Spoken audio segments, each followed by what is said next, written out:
Hey everybody, today we're back with one of my favorite snares of all time. This is the Slingerland, the late 70s, about 1979-ish.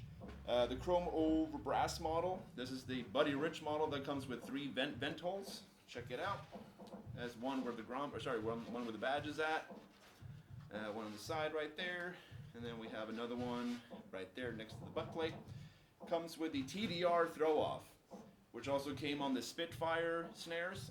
They were a 12-lug snare. This is a 10-lug snare. Again, has a very nice throw-off on it, very sturdy. Actually came off of their marching snares back in 1976, and then they implemented these onto their drum set snares. Again, just very, very reliable. They also come with the extended snare wires here on the bottom. They are not original, unfortunately, but they are the remakes, which fit this model just perfectly. Again, not a whole lot of pitting, not a whole lot of dents on this one. I do actually own 4 of these snares because I love them so much and they're really hard to find. And I have them all in different kind of conditions. I have some that have a little bit more of what they call the lug buckling, so to speak. It's when they over-tension the lugs on it. These shells are so thin where they're not, I wouldn't actually recommend these for touring. To be completely honest with you, I love these snares. They are absolutely my favorite snare of all time. They're just so thin. So they are not really forgiving for butterfingers. So a really good tip, if you're looking for one of these snares, is get one that doesn't have a whole lot of dents on it. Get one, and also make very, very, I want to make this very clear. Sorry if I'm sounding really drastic here. Make sure that when you throw off, that the arm is not hitting that lug. What that means sometimes is that this throw off, or the butt plate rather, but more on this side because you're using this one, right, is that this one's been pushed in. And that's going to create some problems. If you're throwing it off, you're going to hit that lug, and it's not going to throw off your snares in a full off, so to speak, position, which is not good to have. So if you're buying one, literally make sure that this is not pushed in. You can get a mallet, a rubber mallet, and you can kind of knock these things out. I have done that before. It's very time consuming, and it doesn't ever turn out really 100% perfect, right? So just if you can find one that's in great condition just to begin with, that would obviously be ideal. So, but they all show up in different kind of conditions again. And also another tip that I can give if you're gonna buy one of these snares, or if you're gonna keep one, is do not put it on its side like this. Like if you're gonna stand it up, put it in your shelf, put it on the floor, do not put it on its side. Because what happens is these lugs, again, get pushed into the shell. And that's what I've seen on old Camco brass shells and stuff like that. They're so thin that guys, when they swap out a snare off of their stand, they put it down on the floor. And then what they're doing is they're kind of slamming it down. It doesn't matter if you're putting it down super gently or not. The weight of the actual drum is eventually going to start wearing down on the shell. So that's something that I have actually learned, something that I've seen, and so if you guys can avoid that, I'm just throwing it out there so you guys don't have the same kind of like, oh man, like I gotta get the mallet out, I gotta spend an afternoon kind of messing with this thing. But anyway, long story short, it comes with the chrome over steel hoops, which is typical of the 70s. It is a chrome over brass shell, again, as we have covered. It does come with the butt plate on it, which again also came from the marching snare line.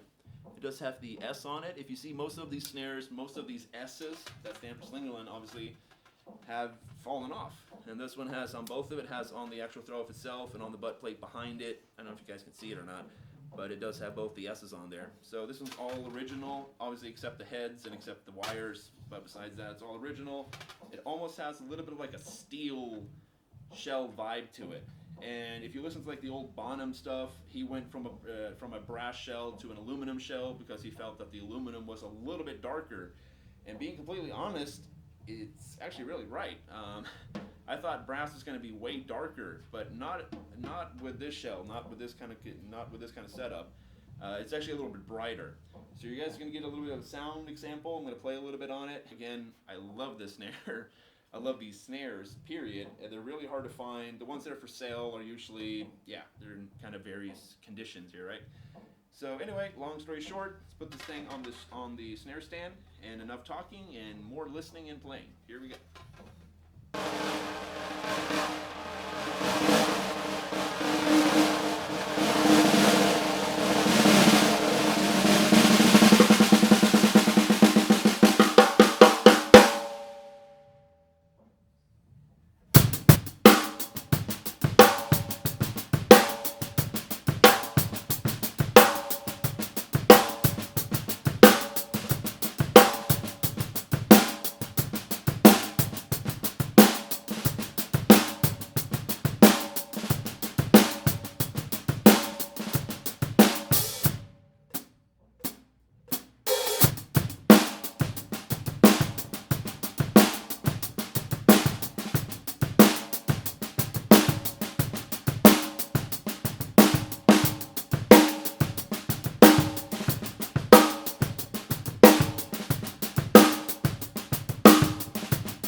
out with a little piece of moon gel.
This type of snare was actually used a lot by drummers like Nigel Olsson, who played with Elton John, also the drummer for Alice Cooper, Kansas. So it has that, obviously, that big 70s kind of rock sound. It's very, very fun to play. It reminds me a lot of like arena rock.